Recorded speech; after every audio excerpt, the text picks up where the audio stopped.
You've seen Batman fight entire armies with nothing but strategy. You've watched Captain America refuse to surrender even when the odds were impossible. You've seen Black Panther rule a powerful kingdom. Iron Man conquered the impossible with technology. They're fictional. But here's something most people don't realize. History has its own superheroes, real people. People who lived without superpowers, without modern technology, and without CGI. Yet their courage, intelligence, wealth, sacrifice, and achievements sound almost impossible. And many of them were Muslim. So forget the capes, forget the special effects. Today, we're meeting 10 real people from Islamic history who did things that sound like they came straight out of a superhero movie. And some of their stories are absolutely unbelievable. Meet Al-Qaqa ibn Amr al-Tamimi. If Batman had a medieval Muslim counterpart, this is the kind of person you'd imagine. Not because he had superpowers, because he understood something Batman always understands. Sometimes the battle is won before the fighting even begins. Al-Qaqa became famous in traditional Islamic historical accounts for his courage and battlefield tactics. One of the stories associated with him comes from the Battle of Yarmouk, where the Muslim army faced a much larger Byzantine force. According to the traditional account, Al-Qaqa used a psychological tactic. Instead of sending his cavalry forward as one huge group, he divided them into smaller units. One group would appear, then another, then another. Each group raised clouds of dust as it approached. From a distance, it could look as though a continuous stream of reinforcements was arriving. The objective wasn't simply to attack. It was to create uncertainty, to make the enemy wonder, how many more are coming? That's psychological warfare. And it's exactly the kind of strategy you'd expect from a fictional master tactician. The traditional accounts even preserve a famous statement attributed to Caliph Abu Bakr. The voice of Al-Qaqa in an army is better than 1,000 men. Whether every detail of the later battlefield stories can be independently established is another question. But his reputation became legendary. His weapon wasn't just the sword, it was the mind. Now meet the man who sounds like Captain America, Ja'far ibn Abi Talib. During the Battle of Mu'tah, Ja'far was appointed to carry the Muslim army's standard. And in ancient warfare, the standard was far more than a piece of cloth. It represented the army itself. If it fell, morale could collapse. Ja'far fought until he was killed, and the accounts of his final moments are extraordinary. Sahih al-Bukhari records that when his body was found, it had suffered more than 90 wounds from spears and arrows. And remarkably, none of those wounds were in his back. He had not been running away, he had been facing the enemy. But there's another part of Ja'far's story that makes him unique. Islamic hadith traditions describe the Prophet Muhammad, peace be upon him, saying that Allah had replaced Ja'far's lost arms with wings and that he was flying in paradise. That's why Ja'far became known as Ja'far al-Tayyar. Ja'far, the one who flies. A real historical man, a real battle, a real sacrifice, and a story that Muslims have remembered for more than 14 centuries. Now imagine Black Panther, a powerful king, a wealthy kingdom, and resources that seem almost limitless. Now replace Wakanda with medieval Mali. Meet Mansa Musa, the 14th century ruler of the Mali Empire. Mansa Musa was a Muslim ruler whose pilgrimage to Mecca became one of the most famous journeys in medieval history. In 1324, he traveled toward Mecca with an enormous entourage and extraordinary quantities of gold. Accounts collected by the Egyptian scholar al-Umari describe the scale of his wealth and generosity. When Mansa Musa reached Cairo, he spent and distributed so much gold that the value of gold in the Egyptian market was affected for years. Al-Umari reported that gold became significantly cheaper after Musa's arrival and remained depressed for around 12 years. Think about that. Not because of a modern financial institution, not because of a central bank, but because one enormously wealthy ruler arrived in Cairo and spent gold on a scale people had rarely seen. He became one of the most famous symbols of wealth in medieval history. But his story isn't simply about being rich. He used his wealth to build mosques, institutions, architecture, and centers of learning. His pilgrimage turned him into a legend far beyond West Africa. And centuries later, Mansa Musa is still remembered as one of history's wealthiest rulers. Now, meet the Iron Man of Islamic history, Abbas ibn Firnas, a 9th century inventor, engineer, and scholar who lived in Córdoba in Islamic Spain. Long before modern aircraft existed, Ibn Firnas became fascinated with one impossible question: can a human being fly? According to the historical account recorded by Ahmad al-Makari, Ibn Firnas covered himself with feathers, attached wings to his body, and launched himself from a high place. And according to that account, he actually glided through the air for a considerable distance. But the landing went badly. He was injured. And he realized something important. Birds don't simply fly. They have tails that help control their descent and landing. His design didn't. The story comes from a source written centuries after Ibn Firnas lived, so we should treat the details as a historical account, rather than claiming we have a modern engineering record of the experiment. But even with that qualification, the story is extraordinary. A man in 9th century Córdoba looked at birds and thought, why can't we do that? He didn't have an aircraft. He didn't have a wind tunnel. He didn't have modern materials. He had curiosity and the courage to test an idea that could have killed him.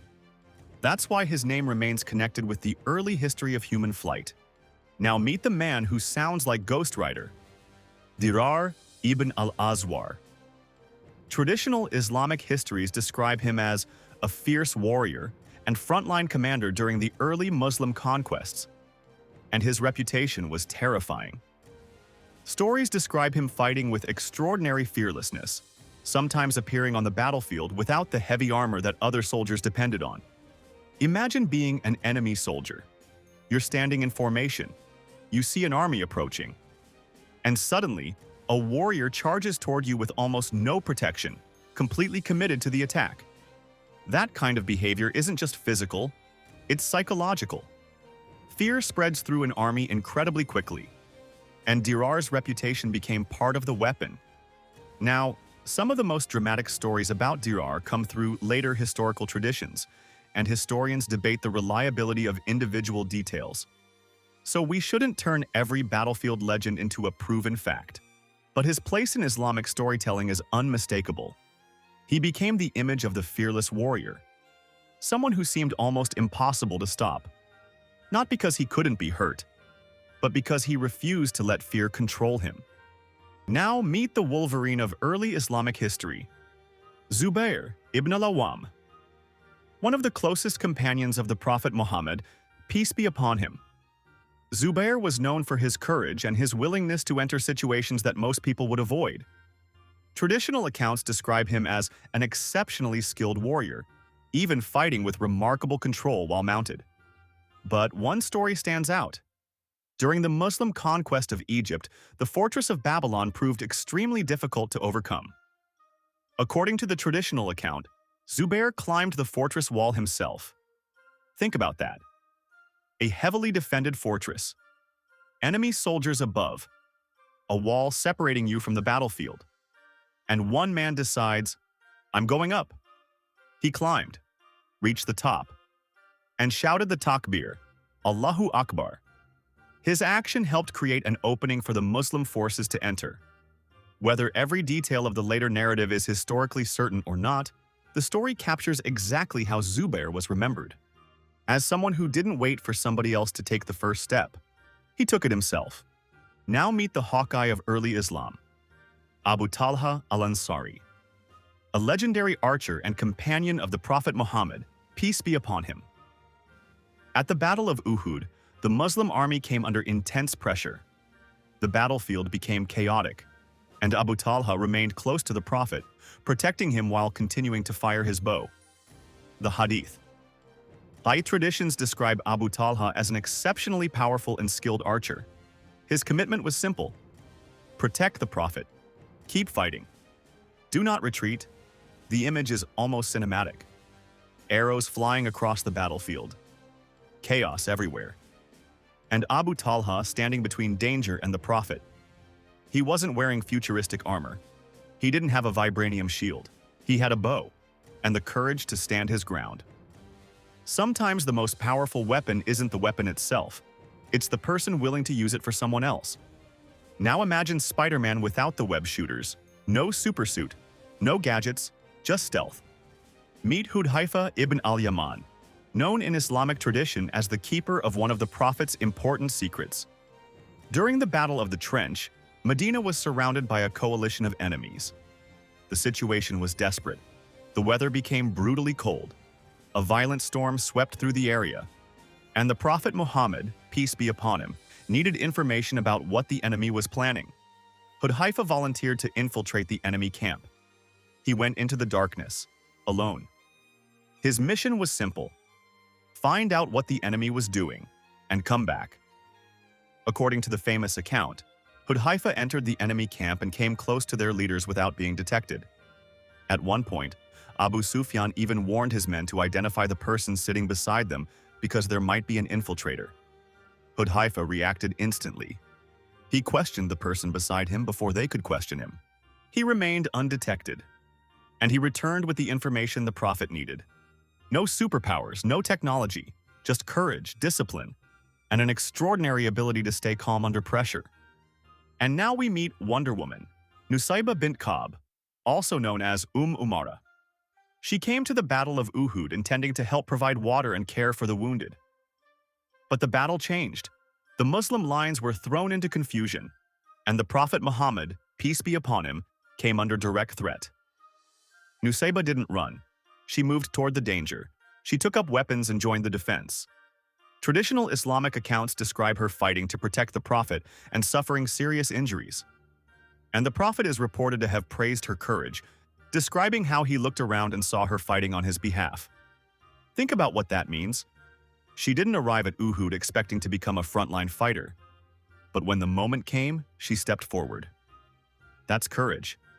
Not because someone has no fear, but because something matters more than the fear. Nusayba's story is one of the most powerful examples of female courage in early Islamic history. And she wasn't a fictional character, she was real. And finally, meet Dr. Strange. Not because he could use magic, because he could see a solution nobody else was seeing. Salman al-Farsi was a Persian companion of the Prophet Muhammad, peace be upon him, and a man whose journey to Islam had taken him across different lands and religious traditions. Then came the Battle of the Trench. A massive coalition marched toward Medina. The Muslim community was heavily outnumbered. A conventional battle could have been disastrous. So Salman proposed something unusual for Arabia at the time: dig a trench. The idea was simple, but strategically brilliant. Cavalry could move quickly across open ground. They could not simply charge across a massive ditch. The trench transformed the battlefield. It turned the attackers' greatest advantage, their numbers and cavalry, into a problem. The coalition arrived expecting to attack Medina. Instead, they found a defensive obstacle they had not expected. They couldn't easily cross it. The siege dragged on, the weather deteriorated, morale collapsed, and eventually the coalition withdrew. One idea, one trench, and an entire battle changed. Sometimes the most powerful hero isn't the person holding the sword. It's the person who sees the problem differently. 10 people, 10 extraordinary stories: a strategist, a warrior, a king, an inventor, a spy, an archer, a defender, a scholar, a fearless woman, and an engineer who changed an entire battlefield with one idea. We call fictional characters superheroes because they represent qualities we admire. So the next time someone talks about superheroes, remember that history has its own. And some of them were Muslim. Learn their names, study their stories, and most importantly, go beyond the legends and discover the real history behind them. Assalamu alaikum wa rahmatullahi wa barakatuh.